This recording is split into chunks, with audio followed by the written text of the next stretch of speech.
Sekarang kayak bayar kayak gitu pelayanannya anjing, kayak tai. Pernah nggak lo ke rumah sakit umum pakai BPJS? Kalau nggak lihat susternya tuh kayak gini.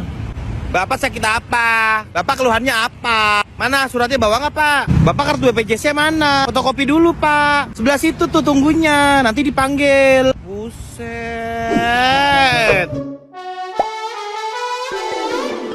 Hola netizen yang tercinta. Baru-baru ini beredar sebuah video yang menunjukkan seorang netizen yang budiman tengah mengkritik dan menghujat baliho PSI yang menjanjikan BPJS gratis apabila keluar sebagai partai pemenang. Dalam video tersebut terpampang wajah Ketua Umum PSI Giring Ganesa dalam baliho yang terpajang dengan tulisan PSI menang BPJS gratis. Sementara itu seorang pria dalam unggahan @raka Abdul Pranaja mengomentari baliho tersebut dengan kata-kata pedas. Ia meragukan pernyataan pada baliho tersebut. Tidak sampai di situ, ia pun mengkritik pelayanan kesehatan pada pasien dengan BPJS. Ia menuturkan bahwa pelayanan pada pasien BPJS termasuk sewenang-wenang.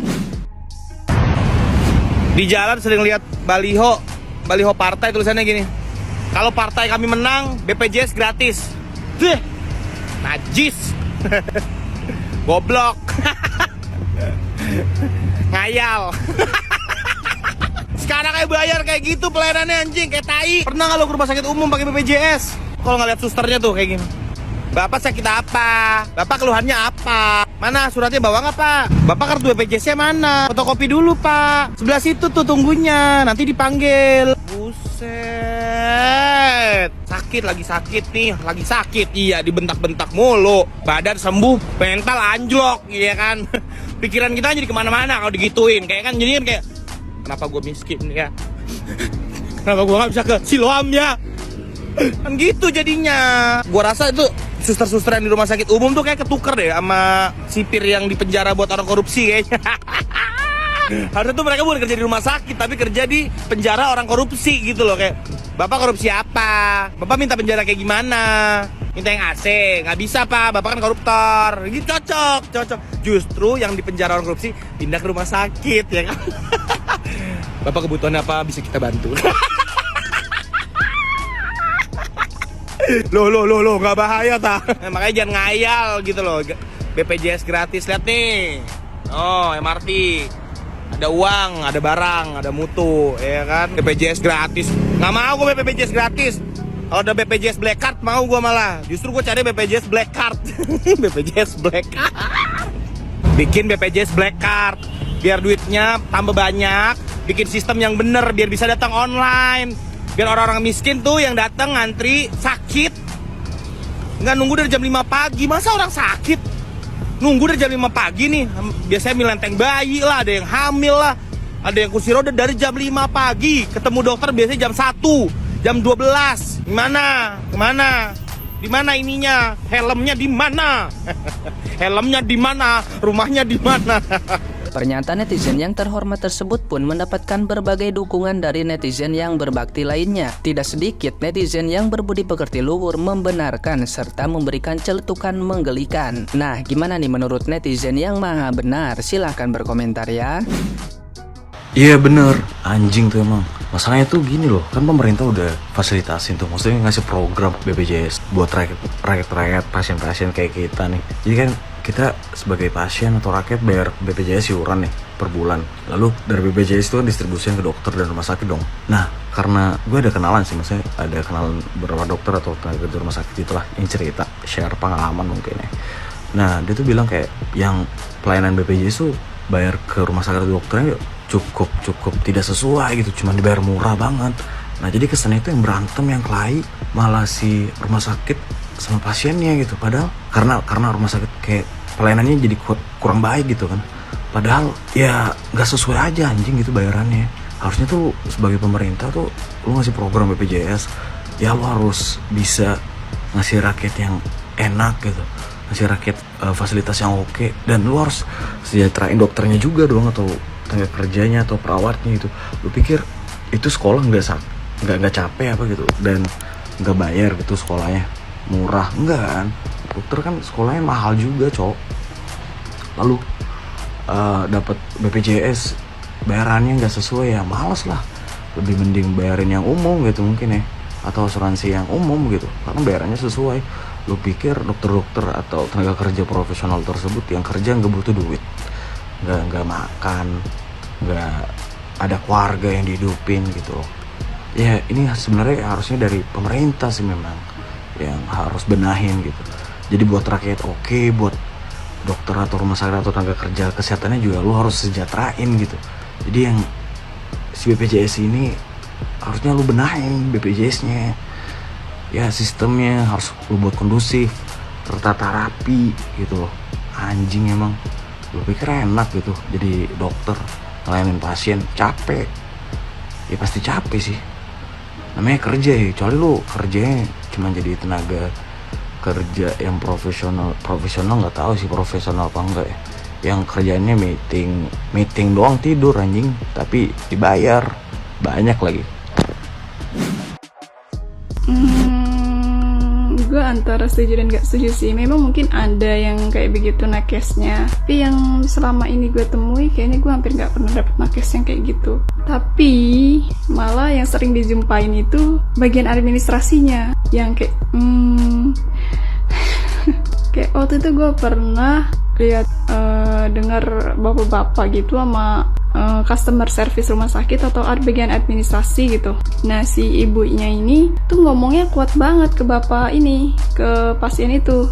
Ya itu bapak-bapak ya udah ya lumayan tua sih gitu. Nggak tahu kayaknya ketinggalan atau ketinggalan apa gitu mungkin. Ya namanya juga udah tua kali ya, lupa apa gimana, agak ngerti gitu kali apa permasalahannya. Itu dia ngomongnya kuat banget jir, gue ampe kedengeran.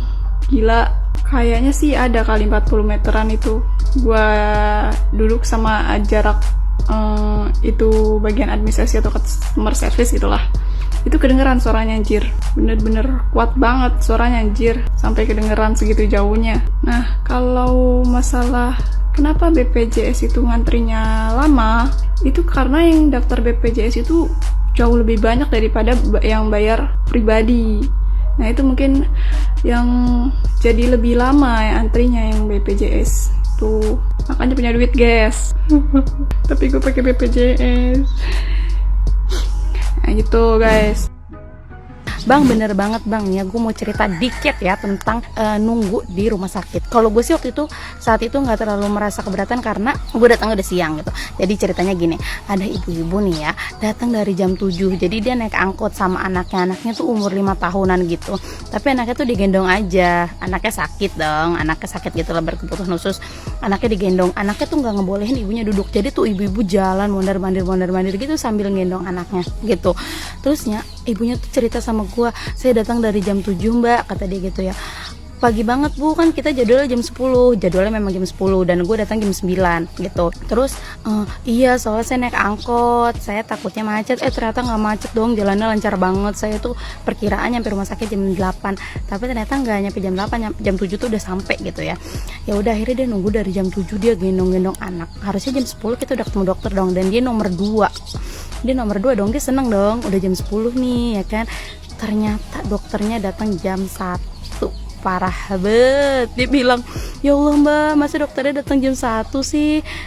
Terus gue mau bilang, iya gue mau bilang gitu, gue kasihan nih kan. Ya udah gue cuma, ya bu sabar aja bu, duduk yuk. Gue sambil bilang ke anaknya, duduk yuk kakak, atau enggak gendong yuk gantian gitu. Banyak banget ibu-ibu di situ yang bilang gini, ayo gantian yuk. Tapi anaknya nggak mau, bener-bener anaknya nangis. Maunya tuh ibu diri jalan bolak-balik. Tapi tuh ibu masih sempet-sempetnya senyum, ketawa. Ya Allah, parah banget. Dan buat dokter yang datang jam 1 yang harusnya datang jam 10, kasihan dong dok, masa telat banget sih dari jam 10 ke jam 1. Itu kan setelah makan siang kan. Tuh ibu-ibu dari jam 7 diri dong sampai jam 1. Kasihan banget.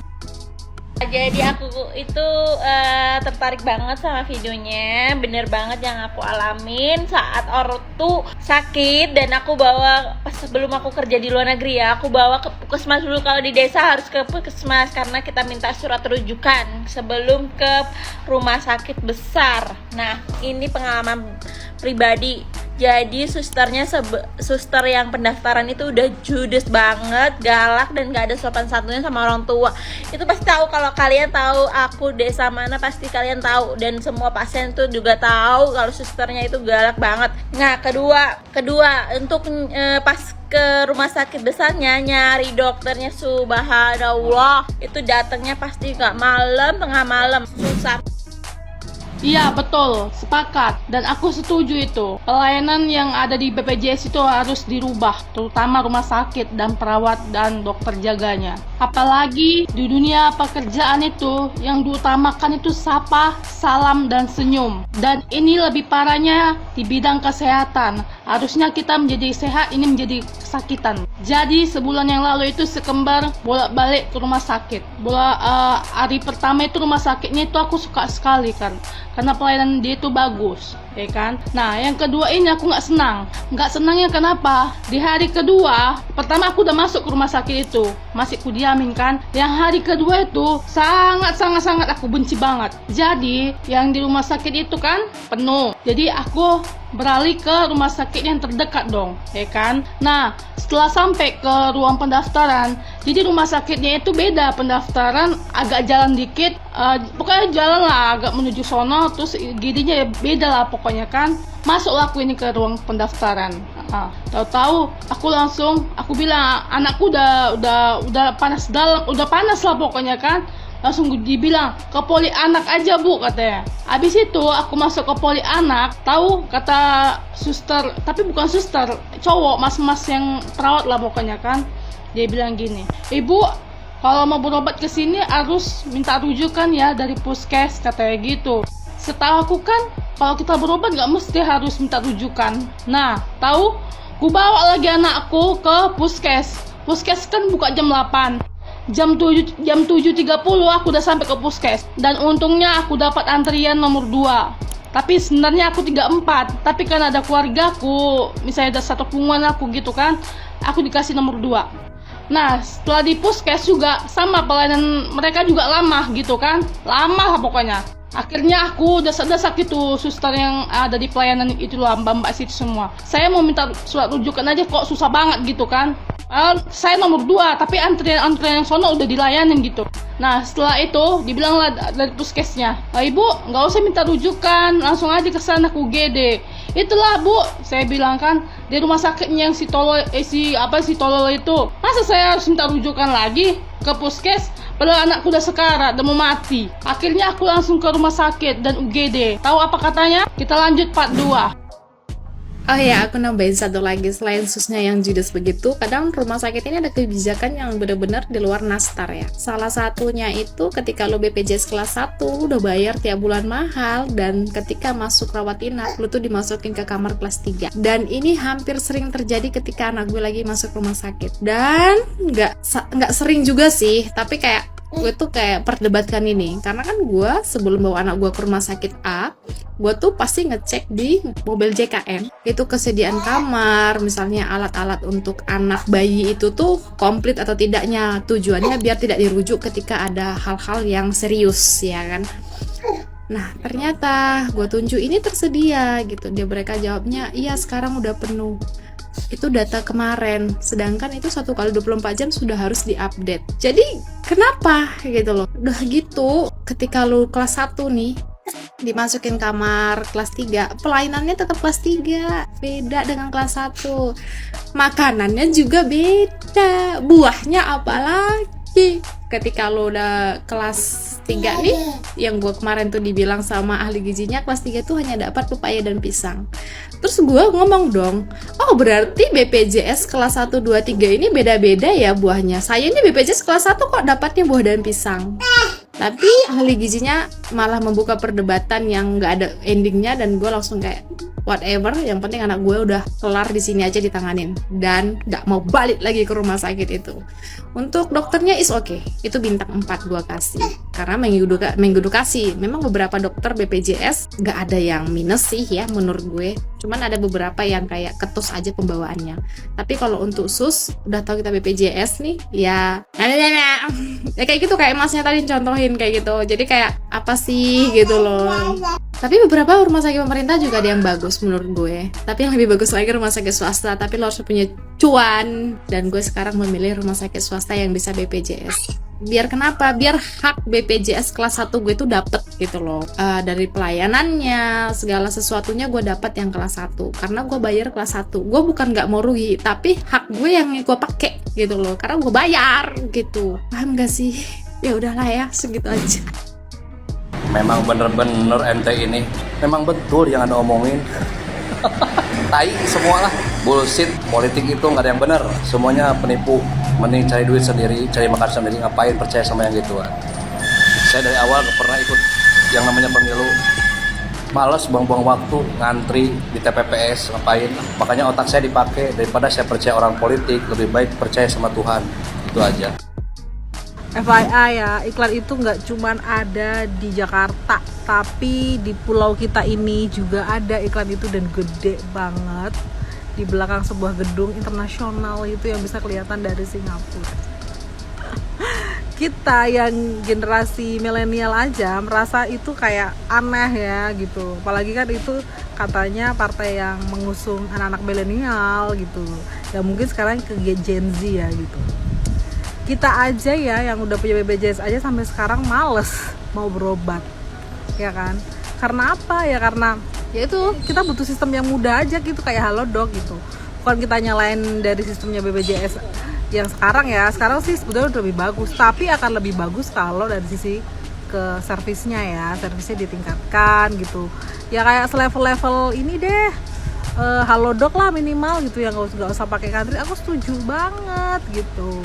Karena buat kita ini yang udah generasi milenial ini kan nggak mau pusing ya untuk urusan kayak begitu ya gitu. Kita maunya solusi ya kan, bukan memperkeruh masalah dengan gratis. Ntar kalau gratis apa-apanya jadi dipersulit gimana? Jadi pilih mana dong? Jadi kadang-kadang mikirnya itu bukan masalah gratis ya, tapi kita pengen output hasil gitu. Kalaupun bayar ya, kalau masih harganya masuk akal buat kita juga nggak ada masalah. Mungkin buat yang orang kecil kita gratiskan itu lebih bagus, tapi dengan catatan sistemnya jelas, jangan sampai ngantri, jangan sampai orang udah susah ditanyain lagi minta fotokopi. Aku ngeliat sendiri tuh waktu di rumah sakit, istrinya udah mau lahiran ya kan, dimintain lagi fotokopi macam-macam lah pokoknya dokumen gitu. Aku cuma mikir gila itu istrinya udah bentar lagi brojol masih ditanyain fotokopi lala lili gitu kan. Gimana ya kalau misalnya itu udah insiden banget, dimana dia udah kayak pendarahan hebat banget dan harus ditolong dulu gitu. Ya memang sih ada beberapa rumah sakit yang memprioritaskan dulu ditolong gitu.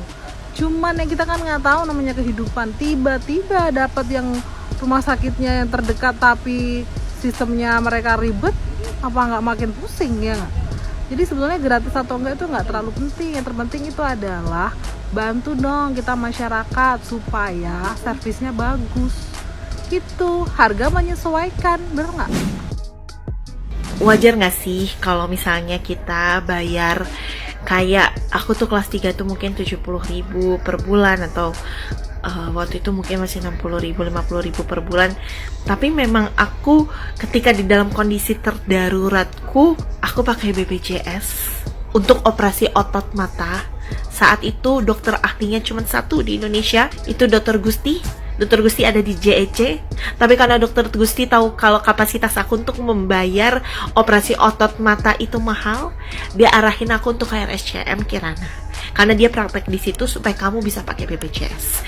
Menurut aku itu adil loh bang, yang namanya ngantri jam 4, jam 5. Tapi aku mendapatkan satu manfaat yang besar ketika aku gak punya uang blek 20 juta untuk bayar operasi. Gak bisa bang, ketika ada BPJS justru membantuku. Aku gak perlu ngumpulin duit orang, berapa banyak orang buat bantu aku. Tapi karena dengan satu kartu BPJS, aku bisa langsung dieksekusi sama dokternya untuk operasi. Kenapa aku kayak emosional banget? Karena aku tuh lama banget loh bang, juling parah. Mungkin orang kalau lihat aku tuh kayak, kamu ngomong sama siapa ya? Karena mataku kesana, kayak gak pernah bisa fokus ke satu arah gitu. Sampai akhirnya aku sakit kepala berat, hebat, dan itu semua akibat kejulinganku yang semakin menarik ke sisi ujung mata gitu, dan harus dioperasi. Dan aku mendapat pelayanan yang sangat baik di RSCM Kirana dengan BPJS. tidak ada perbedaan. Aku dapat dokter yang paling baik juga di Indonesia bahkan gitu. Jadi nggak semua rumah sakit dan nggak semua pelayanan itu bisa disamakan. Dan aku juga sempat melahirkan sesar, aku pulang tanpa tagihan loh bang. Gak mungkin aku bisa membayar tagihan sesar. Aku hamil, sesar mungkin kalau di rumah sakit swasta juga hampir 20 juta. Tapi karena BPJS, aku dapat di rumah sakit yang aku pilih itu adalah rumah sakit RSUD Cengkareng. Itu juga udah bagus banget pelayanannya, kamarnya, dokternya. Aku lahir pulang gak bawa tagihan, aku bawa anak. Dan aku bisa pakai duit yang seharusnya untuk lahiran sesar itu untuk merawat anakku dan membesarkan anakku. Jadi modal juga buat susu, popok, dan lain-lainnya gitu. Jadi nggak selamanya seperti itu konsep kita berpikir atau punya stigma ke BPJS, karena ada loh bang orang yang nerima manfaat yang besar dari BPJS tanpa harus ngais uang atau cari uang saat itu juga, karena dengan BPJS saat itu juga aku tertolong, aku dibantu.